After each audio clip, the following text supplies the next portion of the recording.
네, 자, 다음은, 자, 저희가 이제 학습자 중심성을 보겠습니다. 학습자 중심성이요. 네, 자, 네, 네, 자, 학습자 중심성을 보겠는데요. 자, 요즘에는 이제 저희 학습자 중심 교육을 강조하고 있죠. 학습자 중심 교육이요. 그래서 어떤 교육의 주체가 이제는 교사가 아니라 이제 학습자라는 거죠. 학습자. 그래서 학습자의 요구에 맞게 어떤 교육 과정을 짜는 그런 어떤 교육 운영을 많이 추구를 하고 있습니다. 자, 그래서요, 학습자 중심성은 자, 이 교육적 철학적 관점은요, 학습자 개인의 요구, 그렇죠. 그러니까 학습자들이 어떤 원하는 것들, 그러니까 이런 것들은 보통 이제 학기 시작하기 전에 그 전에 어떤 그 학기 말에 이제 학생들의 요구 사항을 이제 수렴합니다. 그래서 그 다음 학기에 어떤 그 교육 과정에 반영을 많이 하고 있습니다. 그래서 학습자 개인의 요구와 어떤 개인적인 경험 그리고 어떤 자각, 자기 반영, 또 비판적 사고, 학습자 전략을 개발하기 위한 요구를 향상시키기 위해서요. 학습자들에게 중요하다고 생각되는 어떤 질적인 면과 기술을 강조하고 있다는 것입니다. 그래서 아무래도 이제 그 교육에 있어서 이제 학습자가 주체가 되니까요. 학습자가 원하는 것들, 그러니까 학습자의 어떤 눈높이에 맞춘 어떤 맞춤형 교육이 되겠죠. 자, 그래서 저희도 이제 뭐 한국어 교육을 하다 보면 학습자의 목적이 다양합니다. 그렇죠? 학습자의 목적이 그래서 뭐 정규 교육 과정이 있고, 그다음에 단기 교육 과정이 있습니다. 그다음에 일반 목적, 그다음에 학문 목적, 그다음에 뭐 직업 목적이 있어요. 자, 그러면 일반 목적 학습자들 같은 경우에는 그렇게 깊이 있는 공부를 원하지는 않거든요. 그냥 뭐 한국 사람과 의사소통하고 싶어서 아니면 취미 생활로 배우는 거니까 그 학생들의 요구사항은 어떤 복잡하고 어려운 것보다, 그러니까 학문적인 것보다는 어떤 이제 일반적인 의사소통에 어떤 필요한 것들을 배우고 싶어 합니다. 또 반대로 학문복잡 학습자들은 의사소통 가지고는 좀 부족하죠. 어떤 자기가 전공 공부하는데 어떤 도움이 될 수 있는 그런 내용을 요구를 하게 됩니다. 자, 이렇게 이제 학습자마다 다를 수가 있고요. 여러 가지 학습자들의 필요에 의해서 자, 학습자들에게 어떤 필요한 것들, 어떤 기술이라든지 어떤 질적인 면, 자, 이런 것들을 강조하는 것이 학습자 중심성이 되겠습니다.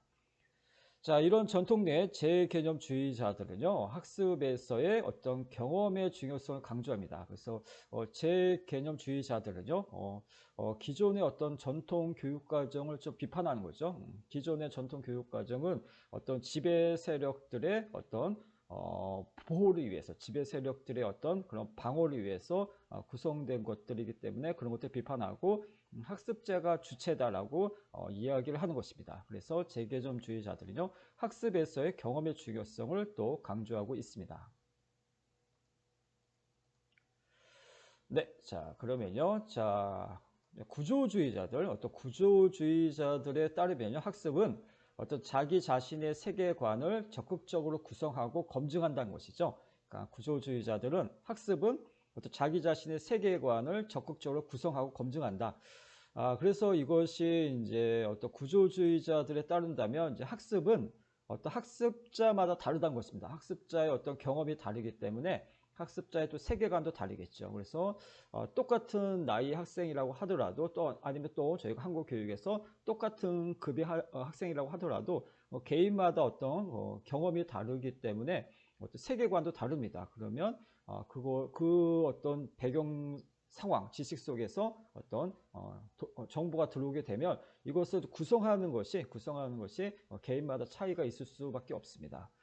자, 그래서 자기 자신의 세계관을 적극적으로 구성하고요, 검증해서 자, 학습자 개인의 개점적 틀에 조정하는 것이라는 것을 강조하는 것입니다. 구조주의다는요. 그래서 어떤 자기 자신의 개인의 어떤 자기 자신의 세계관을 적극적으로 활용하는 거죠. 세계관 적극적으로 활용해서 들어오는 정보를 자기의 어떤 그런 세계관, 어떤 개념적 틀에 의해서 그것을 어떤 이제 새롭게 재구성하는 것이 되겠습니다.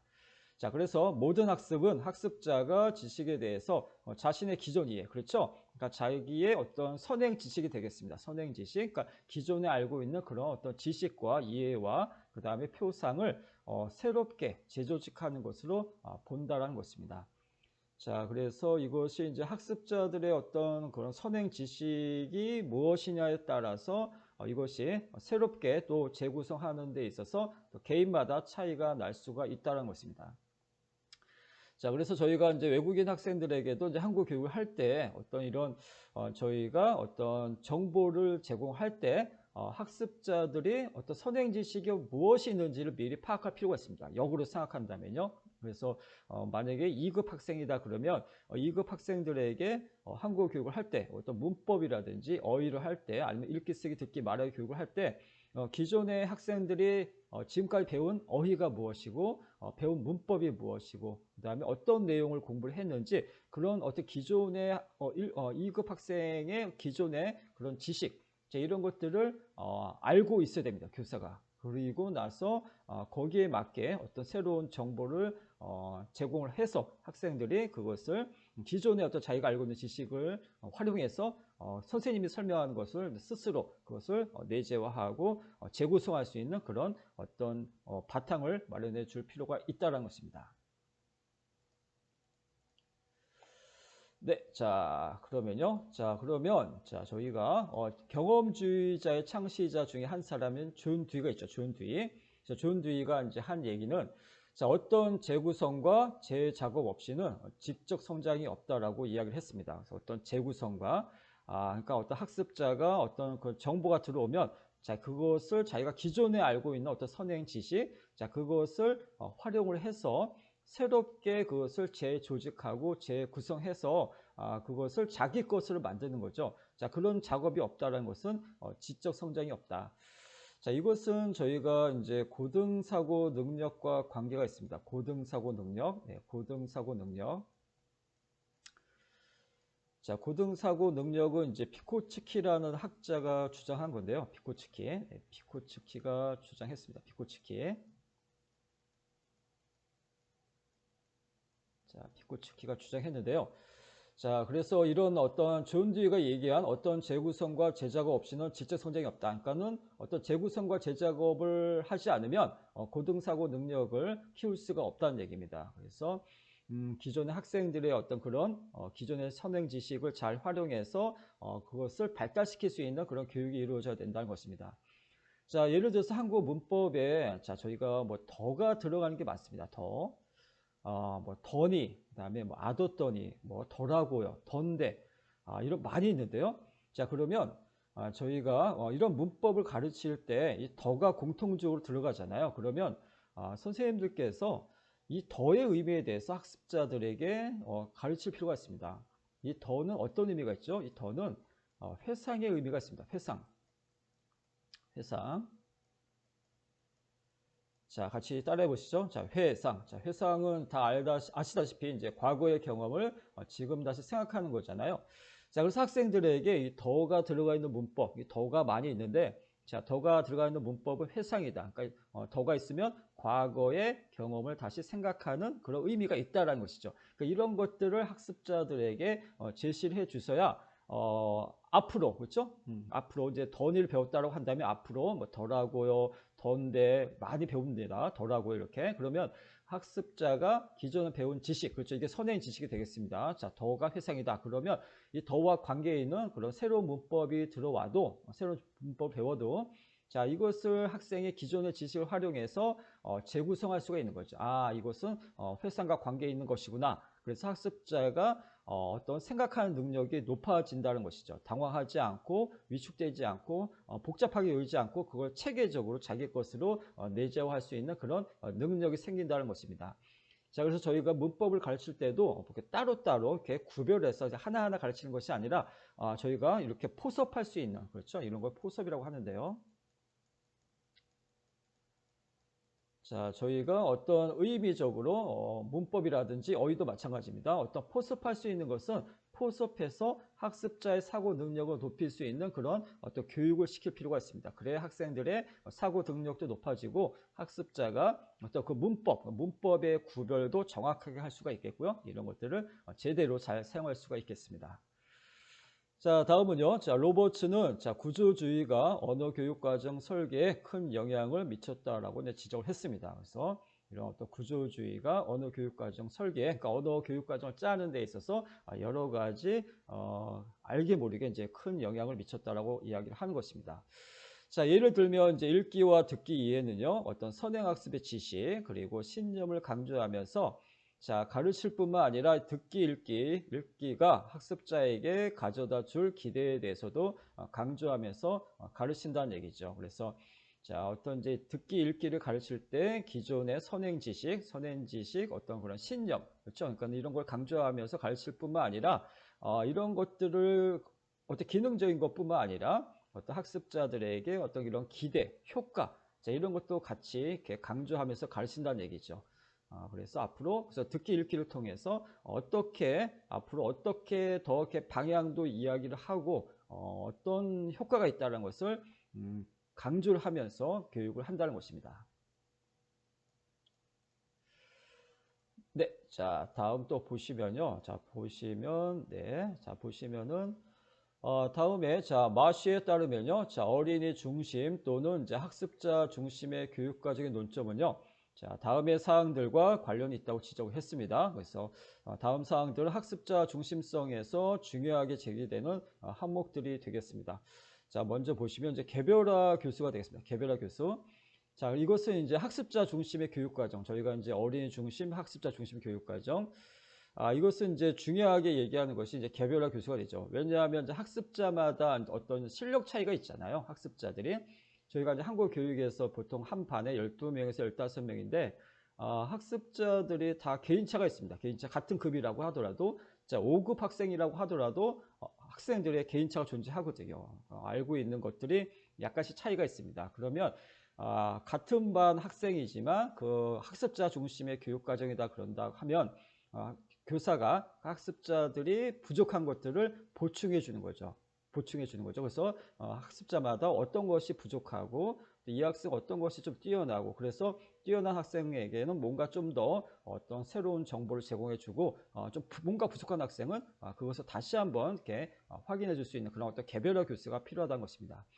자, 물론 이제 이것이 이제 현실적으로 여러 가지 이제 시간의 압박, 그렇죠. 보통 하루에 4시간 수업을 하다 보면 시간의 압박감 때문에 이것을 충분히 못할 수는 있는데 그래도 교사가 자꾸 그런 어떤 학습자들을 잘 관찰해서 부족한 부분을 보충해 주고요. 수업 시간을 못 하더라도 그것을 과제로서 학생에게 해오게 해서 이런 것들 자꾸 어떤 학습자의 부족한 부분, 또 뛰어난 학생에게는 뭔가 더 새로운 것들을 제공해 줄 필요가 있습니다. 자, 그리고 더 실제적 수행과 어떤 실행을 통한 학습이 이제 또 학습자 중심 교육 과정에서 중요한 논점이 되겠습니다. 그래서 어떤 교사의 일방적인 어떤 지식 전달이 아니라 학습자가 배운 내용을 토대로 실제적으로 연습을 할 수 있는 거죠. 연습할 기회를 주고 실제적으로 수행과 실행을 할 수 있는 그런 학습. 자, 이것은 보통 저희가 이제 수업 때 할 수 있는 게 활동이 되겠습니다. 활동. 자, 그래서 저희가 어떤 이제 뭐 문법을 공부할 때 그런 문법에 대한 내용을 저희가 어떤 직접 해보는 거죠. 수행하고 실행을 통한 학습. 그래서 학습자가 배운 내용을 직접 자기 것을 만드는 거죠. 그래서 그것을 자기 것을 내재화하고 적용할 수 있는 그런 어떤 연습이 필요합니다. 자, 그리고 이제 무간섭주의라고 하는데요. 무간섭주의는 교육과정을 전혀 구성하지 않고 그때그때 학습자의 흥미에 기반을 둔 교육과정이 되겠습니다. 근데 이거는 현실적으로는 한국 교육과정에서는 좀 어려운 것이 되겠습니다. 그래서 전혀 교육과정 구성하지 않고 그때그때 한다는 것은 사실 현실적으로 좀 어렵습니다. 물론 이제 학습자가 뭘 원하는지는 알고 있어야 되겠죠. 뭘 원하는지. 그래서 전체적인 교육과정의 틀이 있고 그 교육과정 틀 속에서 학습자가 원하는 것들을 좀 이렇게 조금씩 반영해서 학습자의 흥미를 좀 이렇게 돋울 수 있는 그런 어떤 내용을 반영할 필요는 있지만 전혀 구성하지 않고 그때그때 한다고 한다면 이것도 학습자마다 다르고요. 이러면은 한 학기를 제대로 마치기가 좀 어렵겠죠. 그래서 기본적인 틀은 있어야 되겠습니다. 그런데 여기서 이제 이야기하는 것은 좀 학습자의 흥미에 기반을 둔 교육 과정이 필요하다는 것이고, 여기서는 저희가 이제 한국 교육에서 할 수 있는 것은 저희가 이제 수업 내용, 어떤 수업 자료 같은 것은 학습자들이 흥미가 있는 것을 준비할 필요는 있습니다. 교사들이. 그래서 저희가 뭐 도입, 그러니까 어떤 문법의 도입을 이야기할 때, 도입을 제공할 때 학습자들이 좋아하는 거, 예를 들어서 뭐 아이돌 좋아하면 그 좋아하는 아이돌에 대해서 이야기 시작하는 거죠. 그럼 학습자가 눈이 번쩍 띄어집니다. 보통. 네, 그래서 보통 정말 어떤 학생은 평소에 조용한 학생인데 그 학생이 좋아하는 일본 학생 여학생이었습니다. 일본 여학생이었는데 그 여학생이 좋아하는 아이돌 얘기를 했더니 평소에는 정말 조용한 학생인데 아이돌 얘기를 했더니 너무 이렇게 좋아하고 약간 흥분하더라고요. 그러면서 이제 집중하고 질문도 많이 하고 그래서 좀 뭔가 이제 학습자가 뭘 좋아하고 뭐에 관심 있고 뭐에 흥미가 있는지를 교사가 그런 것도 잘 관찰해서 수업의 어떤 자료로서 활용할 필요가 있습니다. 그러면 학습자들의 집중도도 달라지고요. 수업의 어떤 흥미, 재미, 분위기도 좋아지니까 그런 것들은 교사가 적극적으로 활용할 필요는 있겠습니다. 네, 자, 다음 보시면요. 그래서 다음은 자, 학생에 의한 창조적 자아 표현이 중요하다는 거죠. 학생에 의한 창조적 자아 표현.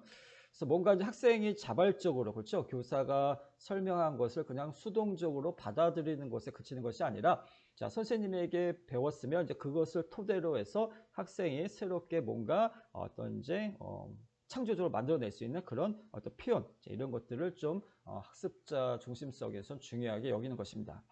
자, 그리고 사회 요구에 부응해서 실질적인 방향에 맞춘 활동들이 되겠습니다. 그래서 어떤 현장에서 요구하는 학습자가 요구하는 그런 어떤 것들을 부응해서 그런 것들을 이제 어떤 교육 과정 속에 넣는 거죠. 그래서 또 수업도 그런 활동들을 많이 그런 것들을 반영하는 거죠. 그러니까 전혀 학습자의 어떤 흥미라든지 어떤 요구에 어떤 전혀 관계가 없는 너무 이렇게 어떤 원론적인 것들, 그런 어떤 너무 딱딱한 것들, 이런 것들은 어떤 학습자의 흥미가 떨어지니까 뭔가 학습자의 요구에 부응하고 어떤 현실적으로 꼭 필요한 내용들, 이런 것들을 고려해서 어떤 문법 활동이라든지 어떤 읽기 활동, 쓰기, 듣기, 말하기 활동들을 준비하는 게 필요합니다.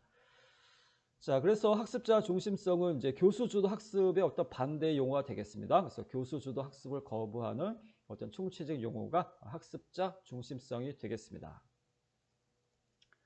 자, 다음은 저희가 네 번째를 보겠는데요. 자, 네 번째는 이제 사회 재건주의가 되겠습니다. 사회 재건주의요. 자, 이 교육 과정은 이제 학교와 학습자가 어떤 사회적 권리 침해와 어떤 불균형에 맞설 수 있고 맞서야 한다는 점을 강조하고 있는 것이 되겠습니다. 이것은 저희가 전에 얘기한 어떤 이주민들을 위한 어떤 교육과정 속에서는 어떤 사회 재건주의 어떤 교육과정이 반영될 필요가 있는 거죠. 그래서 이주민들, 그러니까 저희가 사회통합 프로그램 얘기를 했죠. 그래서 사회통합 프로그램 이주민들, 그러니까 이주 노동자나 결혼 이주 여성들에게는 물론 기본적인 의사소통도 필요하지만 자, 그거에다가 어떤 한국 사회에서 어떤 겪게 될 여러 가지 인권적인 것들, 그래서 여러 가지 어떤 그런 권리 침해 이런 것들에 어떤 이제 맞설 수 있는 그렇죠? 자기의 권리를 찾을 수 있는 자 그런 교육 과정이 이루어져야 어떤 그 학생들이 이주 노동자나 결혼 이주 여성들이 한국 사회에서 정말 제대로 자기의 권리를 찾고 정말 인간답게 사람답게 살 수 있는 그런 어떤 기본적인 어떤 틀을 제공해 줄 수가 있는 것입니다. 자, 그래서 사회 재건주의는 어떤 학교와 학습자가 어떤 사회적 권리 침해와 어떤 불균형에 맞설 수 있고 맞서야 한다는 것을 이제 강조하는 교육 과정이 되겠습니다. 자, 그래서 교육과정 개발은 중립적으로는 보이지 않는다. 중립적으로 보이지 않는다는 것이고요. 그리고 학교는 자, 모두에게 동등한 기회를 주지 않으며 오히려 사회 내 일반적인 어떤 불공평한 면을 보여주기까지 한다는 것이죠. 그래서 어떤 그런 사회적 권리 침해에 대해서 맞설 수 있는 그런 어떤 내용, 그런 것들이 이제 사회 재건주의의 어떤 교육 과정이다라고 볼 수가 있겠습니다. 네, 자, 그래서 이제 학교는 어떤 중요한 어떤 사회적, 개인적 문제의 검토에 어떤 교사와 학습자를 개입시켜야 하고요. 자, 그 문제를 해결할 방법을 찾아야 한다라고 이제 강조하는 것이 되겠습니다. 그래서 자, 학교라는 것이 또 아니면 저희가 뭐 프로그램, 그렇죠? 그러니까 좀 넓게는 학교고 어떤 한 프로그램, 뭐 한국 교육 프로그램도 되겠고요. 자, 이런 어떤 프로그램, 교육 과정에서는요. 어떤 교사와 학습자를 이제 거기에 교육 과정에 개입시켜 가지고 어떤 그런 여러 가지 어떤 불평등, 불균형, 어떤 이제 그런 권리 침해, 자, 이런 것들을 해결할 수 있는 방법까지도 찾아야 된다는 얘기입니다. 단순하게 의사소통 기능만 강조하는 것이 아니라 읽기 쓰기 듣기 말하기만 해결하는 것이 아니라 거기에다가 여러 가지 어떤 그 권리 침해까지 그런 것까지 해결할 수 있는 그런 어떤 교육 내용으로 구성이 되어야 한다는 것입니다. 자, 비판적 교육 사회학자 중에 한 사람이 이제 프레이어는요, 이제 교사들과 학습자들이 자, 지식을 탐색하고 정립하는 어떤 두 과정의 접합점에 관계되어 있다고 주장을 하면서요. 자, 학생들은 어떤 지식의 객체가 아니라 학생들은 여러 가지 통제 형태를 인식하고 대응하는 방법을 배워야 한다라고 강조를 했습니다. 그래서 사회 재건주의 어떤 관점에서 봤을 때 이제 프레이어도 역시 이제 같은 맥락이 되겠습니다. 그래서 학생들은 그냥 단순하게 어떤 지식의 객체, 어떤 손님이 아니라는 거죠. 지식의 객체, 그러니까 교사가 어떤 주도적으로 수업을 이끌고 학생들은 그것을 그냥 받는 어떤 손님의 객체가 아니라 어떤 여러 가지 문제점이 있으면 그것을 교사와 학생이 같이 해결할 수 있는 그런 방법까지 같이 찾아야 한다는 것이죠. 그래서 그런 것들을 배우고 가르치고 그런 것들을 토론하면서 어떤 그런 문제점들 이런 것들을 해결할 수 있는 그런 교육 과정이 되어야 된다는 것이 바로 사회 재건주의 교육 과정이 되겠습니다. 자, 그래서 이것을 이제 이주 노동자도 아까 계속 말씀드린 것처럼 사회 통합 프로그램에서는 교육 과정을 짤 때 이런 교육 내용으로 이루어질 필요는 있습니다. 그래서 지금까지는 뭐 이렇게 비자 문제까지는 이제 그 교재라든지 그런 교육 내용이 포함이 되지만 어떤 여러 가지 어떤 인권 문제에 있어서 어떤 피해를 입는 거, 권리 침해 이런 것을 해결할 수 있는 그런 어떤 교육 내용이 적극적으로 개입되지는 않았습니다. 그래서 앞으로는 그런 방향까지 나아갈 필요가 있을 것 같습니다. 선생님들께서도 나중에 사회통합 프로그램을 수업을 하실 때 그런 어떤 교육과정, 교육 내용에 대해서 좀 고민을 하시고 그런 것들을 좀 반영을 하시면 학습자들이 한국 사회에서 좀 이렇게 좀 자기의 어떤 그런 인권을 유지를 하고 자기가 좀 인간답게 더 한국 사회에서 살 수 있는 그런 기반을 제공해 줄 수가 있을 것입니다. 네, 자, 그래서 자, 학생들을 가르치는 일은요, 어떤 이제 학생에게 권한을 부여할 수 있도록 모색되어야 한다는 것이죠. 권한을, 예. 단순히 뭐 객체나 손님이 아니라 학생들에게 어떤 권한을 부여할 수 있도록 모색이 되어야 하고요. 자, 학생들의 삶에 생길 변화를 도와줘야 한다고 강조하는 것입니다. 그렇죠.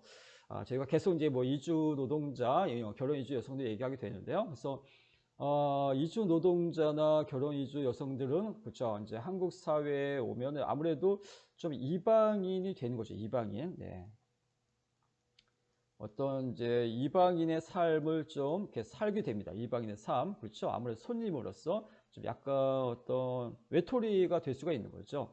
그런 어떤 이방인의 삶이 아니라 어떤, 자기가 주인, 그 한국 사회에서 주도적으로 주류 사회에 어떤 이제 합류할 수 있는 그런 어떤 길을 터줄 필요가 있거든요. 그래서 어떤 그런 이주 노동자들, 결혼 이주 여성들이 한국 사회에서 자신들의 삶에 생긴 여러 가지 변화가 있을 텐데 거기에 나타난 여러 문제점이라든지 갈등이라든지 뭐 결혼 이주 여성들은 또 어떤 가족 간의 갈등 같은 것도 이제 해결해 줄 수 있는 그런 어떤 교육 과정이 포함되어 있다라고 한다면 학습자들은 당황하지 않고 그런 것들을 배우게 되면 어떤 현실에서 실제적으로 그런 일이 생겼을 때 도움을 받을 수가 있는 거죠. 그러면 현명하게 또 대처할 수가 있겠고 한국 사회에서 보다 더 적극적으로 긍정적으로 어떤 보람을 가지면서 또 한국 사회에서 살 수 있는 그런 어떤 하나의 어떤 틀을 제공해 줄 수가 있겠습니다.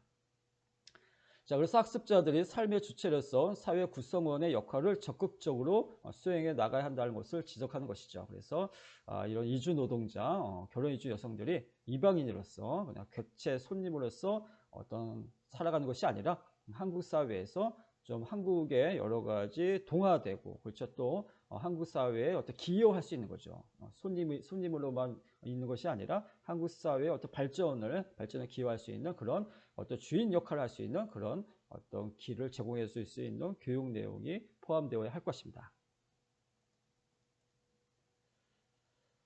네, 자, 그래서 네, 보시면요. 그래서 이 철학적 관점은요. 그래서 사회 재건주의 관점은 자, 미국의 제2 언어로서 어떤 영어 교육 과정에 적용되는 입장이라고 할 수가 있겠는데요. 자, 한국 교육 과정이 다양한 학습자 집단으로 이제 구성되어 가고 있죠. 그렇죠? 그러니까 예전보다 더 학습자들이 다양해지고 있습니다. 자, 그래서 이제 사회 문제와 별개로 다루어지지 않고 비판적 교육학 입장에서 접근할 수 있는 어떤 철학적 근거를 제공할 수 있다는 것입니다. 이것이 이제 계속 말씀드린 이제 이주 여성들, 이주 노동자와도 또 깊은 관계가 있습니다.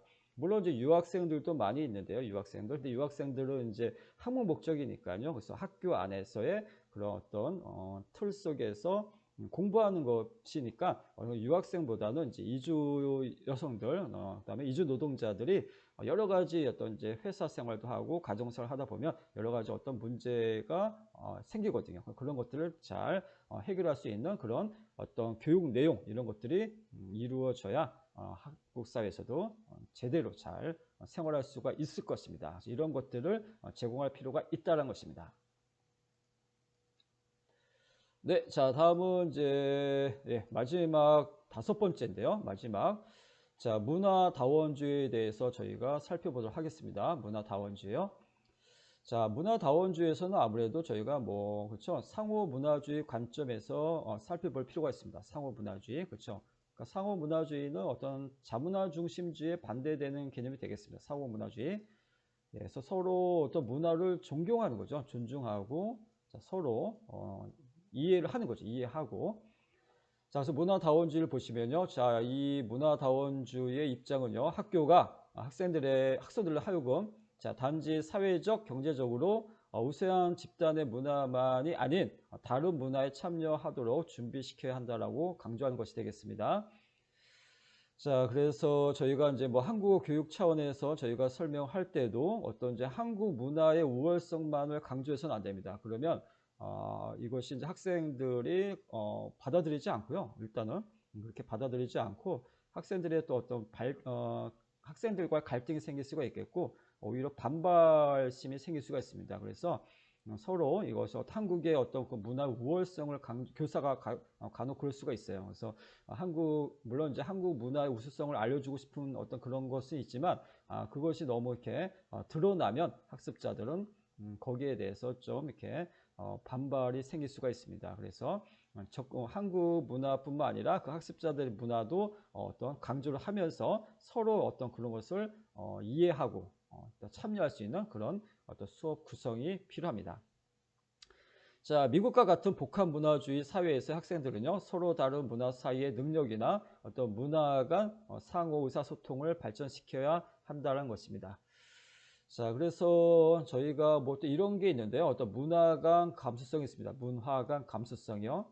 자, 이런 것들을 저희가 또 측정을 할 수가 있는데요. 문화 간 감수성이라는 것이 있습니다. 문화 간 감수성. 그래서 개인마다 문화 간 감수성이 다릅니다. 문화 간 감수성. 자, 이곳에 질문이 있습니다. 질문이 한 24개 정도 있는데요. 그래서 문화 간 감수성이라는 어떤 측정 도구가 있습니다. 그러면 이 학습자가 문화 간 감수성의 어떤 점수가 어느 정도 되는지. 보통 이제 문화 간 감수성의 점수가 높은 학생이 어떤 다른 문화를 좀 잘 이렇게 받아들이고 인정하고요. 잘 또 이렇게 소통하는 경우가 많습니다. 자, 그래서 어떤 문화 간 감수성 측정 도구가 있습니다. 이런 것들이 있고요. 자, 그래서 어떤 문화 간 상호 의사소통 능력을 발전시켜야 한다는 것이 되겠습니다. 이것이 바로 또 문화다원주의와도 관계가 있겠습니다. 네, 자, 그래서 자, 보시면요. 그래서 이것은요. 자, 이것은 어떤 한 문화 집단의 관점을 드러내는 어떤 다중적 견지를 교과 과정 안에 반영되어야 함을 자, 의미하는 것이 되겠습니다. 자, 그래서 어떤 이제 저희가 어떤 문화 수업을 하죠. 저희가 이제 초급부터 고급까지 문화 수업을 하게 되는데 이런 문화 수업을 할 때 어떤 그런 것들을 이제 어떤 자문화 중심주의라든지 어떤 한 문화의 우월성만 강조하는 것이 아니라 어떤 정말 상호 문화주의 관점에서 어떤 모든 문화가 다 우월하고 이것이 서로 어떤 장점이 있고 어떤 것들을 배워야 하든지 서로 이런 것들을 다각도로 저희가 바라보는 그런 관점이 필요하고요. 이런 것들이 또 교육과정 안에 들어가야 학습자들의 어떤 의사소통, 어떤 문화소통, 의사소통, 문화 능력이 발달할 수가 있겠습니다. 그래서 이런 것들을 잘 어떤 교육과정 속에 반영을 해야겠습니다. 네, 자, 다음에는 이제 어떤 미국에서는요, 외국어 교육 미국 의회, 에트플이라고 하죠, 에트플. 자, 외국어 언어 프로그램에서 자, 문화관 능력, 그렇죠? 문화관 능력의 세 가지 측면을 이야기했는데요. 첫째, 둘째, 셋째를 보겠습니다. 먼저 첫째를 보시면요. 자, 다른 문화에 대해서 배울 필요성이 있다라는 것을 인식을 해야겠죠. 그렇죠? 그러니까는 뭐 자기 문화만 우월하고 다른 문화는 좀 이렇게 천대시해서 다른 문화는 배울 필요성이 없다라고 하면 이거는 그 학생의 문화관 감수성에서도 점수를 측정해 보면 좀 떨어집니다. 그래서 뭐 다른 문화를 인정하지 않고요. 그러면 다른 언어권, 다른 문화권 학습자들과 서로 의사소통하는데 여러 가지 어려움에 따를 수밖에 없었습니다. 이런 어떤 문화의 어떤 소통 능력이 떨어지게 되면 어떤 언어 발달에도 아무래도 방해가 될 수밖에 없습니다. 자, 둘째는요, 그 문화들을 비교해 볼 필요성. 그렇죠? 그래서 이게 문화를 비교해 볼 필요성. 자, 이런 것들도 필요하고요. 그 다음에 셋째가 문화 간 탐색에 참여할 필요성 등. 자, 이것이 액트플, 그렇죠? 외국 교육 미국 의회에서 문화가 능력의 세 가지 측면을 이야기한 것이 되겠습니다. 그래서 다른 문화에 대해서 배울 필요성이 있는지, 그 다음에 그 문화들을 비교해 볼 필요성, 세 번째가 문화 간 탐색, 그렇죠? 그런 어떤 조사, 연구에 참여할 필요성이 세 가지가 되겠습니다. 네, 자, 그래서 저희가 언어 교육 과정이요. 자, 언어 교육 과정이 자, 필수적으로 자, 목표 언어를 포함한 어떤 목표 문화 교육 과정이라는 점을 저희가 감안한다면 자, 이러한 철학적 입장을 시사하는 바가 크다라고 볼 수가 있겠죠. 그래서 저희가 어떤 한국어 교육 과정, 저희는 이제 한국어 교원으로서 한국어 교육 과정과 항상 저희가 어떤 관계를 지어서 생각해 본다면 자, 한국어를 당연히 가르치지만 한국어뿐만 아니라 한국 문화를 저희가 교육을 할 때 이런 어떤 문화다원주의, 상호문화주의 관점에서 저희가 그 학습자들을 다 고려를 해서 그런 어떤 수업을 구성을 하시고 그런 수업 준비, 수업 자료도 준비를 하셔야겠습니다. 그래서 그 학습자들의 문화가 어떤 문화인지 그런 것도 미리 교사가 또 파악을 하실 필요가 있겠고요. 간혹 이제 어떤 교사는 너무 한국의 우월성만 강조하려고 하는 분이 또 간혹 있을 때가 있어요. 그러면 그것은 별로 바람직하지 않다라고 볼 수가 있겠습니다. 자, 그러면 저희가 이제 결론을 내도록 하겠습니다. 결론이요. 자, 결론적으로 이제 저희가 5가지의 교육과정의 철학적 입장을 봤습니다. 5가지. 저희가 이제 여러 가지 5가지를 봤는데요.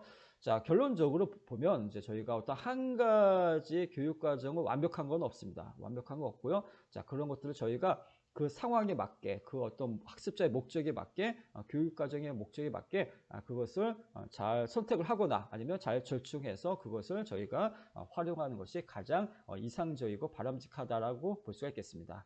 자, 그래서 이상의 5가지 교육과정의 철학적 입장들은요, 어떤 교육과정의 목적과 내용의 초점을 어디에 두느냐에 따라서 지향하는 바와 강조하는 것이 다를 수가 있다는 것이죠. 그래서 또 하나의 어떤 교육과정의 철학이 완벽하다고 볼 수는 없고요. 또 그것을 너무 맹신해서는 안 됩니다. 완벽하지 않기 때문에 그것은 이제 그 학습자들의 목적이라든지 어떤 학습자들이 원하는 요구사항들 이런 것들을 잘 고려해서 그 철학적 어떤 교육과정 철학적 입장을 배경을 해서 교육과정을 구성하시는 것이 가장 바람직하고 이상적이다라고 말씀드릴 수가 있겠습니다.